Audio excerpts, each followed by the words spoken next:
और आइए अब आपको दिखाते हैं न्यूज 18 इंडिया की खबर का एक बहुत बड़ा असर हो गया है। कफ सिरप बनाने वाली कंपनी श्रीसन फार्मास्यूटिकल का मालिक आखिरकार गिरफ्तार कर लिया गया है। मध्य प्रदेश पुलिस चेन्नई पहुंची और वहां से इसकी गिरफ्तारी हो गई है। मध्य प्रदेश पुलिस ने मालिक पर बाकायदा इनाम भी पहले रखा हुआ था। मध्य प्रदेश में जहरीले कफ सिरप से 21 बच्चों की मौत हो चुकी है। और आपको ये बता दें, तमिलनाडु के श्रीसन फार्मास्यूटिकल ने कोलरिफ कफ सिरप का निर्माण किया, जो कि कई बच्चों की मौत का कारण बन गया है।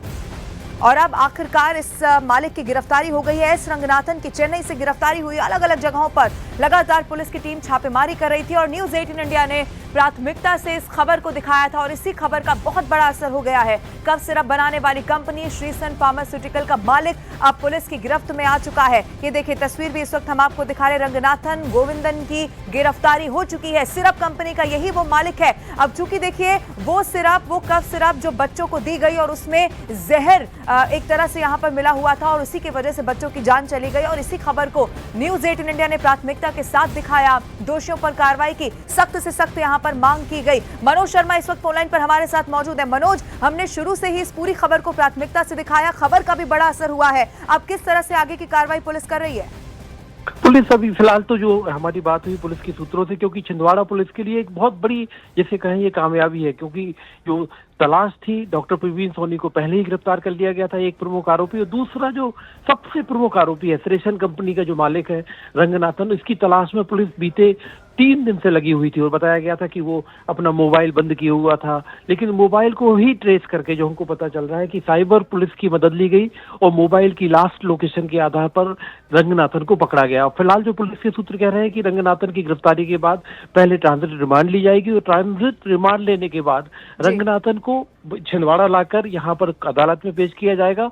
उसके बाद हमको ये जानकारी दी जा रही है कि उसके बाद रंगनाथन को लेकर एक बार फिर पुलिस चेन्नई पहुंचेगी, तमिलनाडु पहुंचेगी और खासतौर पर कांचीपुरम में जो फैक्ट्री है उस फैक्ट्री में भी सारी चीजों की उसके साथ तस्दीक की जाएगी। लेकिन बड़ा सवाल अब यहाँ पर यह है कि 0.1 जिसे बोलते हैं कि जो मात्रा होनी चाहिए डाई एथिलीन ग्लाइकोल की, उसकी जगह कई गुना ज्यादा जो इंडस्ट्रियल सॉल्वेंट का इस्तेमाल जो शख्स कर रहा था, जो दवाई बनाने में जिसमें तस्वीर पर बच्चे बने होते हैं, आप सोच सकते हो कि उस शख्स ने कितने बच्चों के साथ नाइंसाफी की है। अब तक 21 बच्चों की मौत हो चुकी है और इसके बाद अभी भी कम से कम 3 बच्चे जिंदगी और मौत के बीच में और ये बहुत दुखद है, चिंताजनक भी है और इसीलिए इस पर कार्रवाई जरूर होनी चाहिए। हर दोषी जो इसमें शामिल रहा होगा उस पर कार्रवाई होगी, सरकार ने भी कहा। बहुत शुक्रिया मनोज इस जानकारी के लिए। और न्यूज 18 इंडिया लगातार इस खबर से जुड़ा हर अपडेट आप तक सबसे पहले पहुंचा रहा है। और मासूम बच्चों की मौत पर हमारी खबर के असर के बाद पहले तो कोलड्रिफ कफ सिरप लिखने वाला डॉक्टर गिरफ्तार हुआ और अब श्रीसन फार्मास्यूटिकल्स का मालिक रंगराजन गिरफ्तार किया जा चुका है। चेन्नई से कोलड्रिफ कफ सिरप कंपनी के मालिक की गिरफ्तारी हुई है। मध्य प्रदेश पुलिस ने पूछताछ के बाद इसे गिरफ्तार किया। देखिए ये वही चेहरा है जो इन सब के पीछे यहां पर था। और कफ सिरप मामले में नागपुर मेडिकल कॉलेज में छिंदवाड़ा जिले के एक और बच्चे की जान चली गई। 12 दिनों से मयंक नागपुर मेडिकल कॉलेज में जिंदगी और मौत की जंग लड़ रहा था। 3 साल के मासूम मयंक ने देर रात दम तोड़ दिया। कफ सिरप पीने के बाद मयंक की तबीयत बिगड़ गई थी, जिसके बाद उसे फौरन अस्पताल में भर्ती करवाया गया था, लेकिन यहां पर मासूम ने दम तोड़ दिया। देखिए इस पूरे मामले को लेकर कानूनी दायरा बढ़ चुका है, लेकिन जिंदगी गंवाने वाले मासूमों की संख्या का बढ़ना बेहद दर्दनाक और चिंताजनक। न्यूज 18 इंडिया ने कफ सिरप से मौत के मामले में मध्य प्रदेश के ड्रग कंट्रोलर दिनेश श्रीवास्तव से बात की। ड्रग कंट्रोलर ने खुद पूरे सिस्टम की पोल खोल कर रख दी है। जिस सैंपल पर पूरी जांच टिकी हुई है उस सैंपल को लेकर कितनी लापरवाही बरती गई उन्होंने हमारे कैमरे पर यह बता दिया है। इसके साथ ही उन्होंने माना कि जांच प्रक्रिया बेहद धीमी है और लैब की क्षमता सीमित है। मध्य प्रदेश में जहरीला कफ सिरप पीने से 20 बच्चों की मौत हो चुकी है। अभी भी 7 से लेकर 8 बच्चे जिंदगी और मौत के बीच नागपुर के अस्पताल में झूल रहे हैं। क्या तैयारी थी सरकार की ऐसी स्थिति में? इस वक्त हमारे साथ भोपाल में मध्य प्रदेश के state drug controller Dinesh Shrivastava ji मेरे साथ हैं। सर, बच्चों की लगातार मौतें हो रही हैं, रोज आंकड़ा बढ़ रहा है, मतलब हम ये समझना चाह रहे हैं कितने सैंपल आपके पास अब तक आ चुके हैं और मतलब क्या स्थिति है? ये जो घटना हुई है ये बहुत दुर्भाग्यपूर्ण है, ये नहीं होनी चाहिए थी और पीड़ित परिवारों के संग पूरी राज्य सरकार है और जो भी यथोचित सहायता प्रदान की जानी चाहिए वो अभी सरकार उसको कर भी रही है। जहाँ तक सैंपल्स की बात है, हमारे पास 19 सैंपल्स आए थे।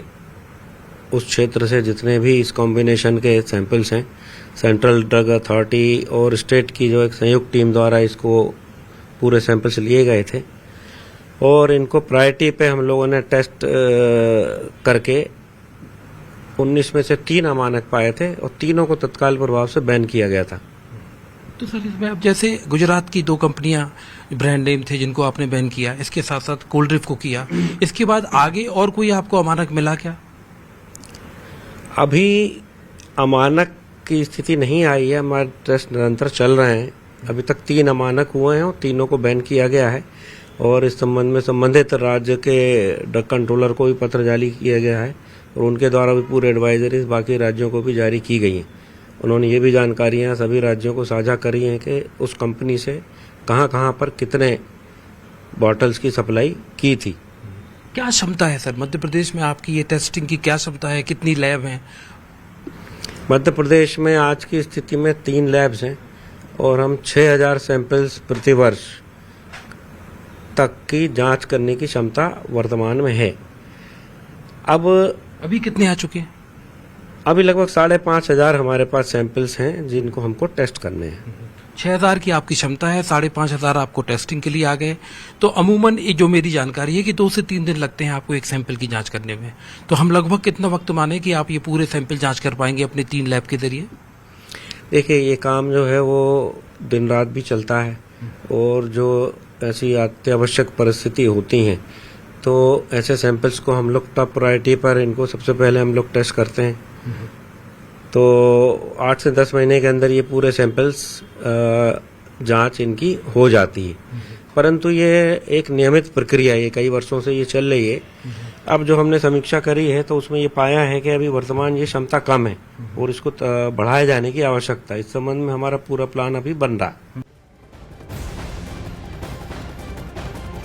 तो देखिए आखिरकार उस मालिक की गिरफ्तारी हो गई है, कोल्ड ड्रिफ्ट ये सिरप बनाने वाले मालिक की। और क्योंकि लगातार अलग अलग जगहों पर छापेमारी की जा रही थी, तस्वीर भी हम आपको दिखा रहे रंगनाथन गोविंदन की।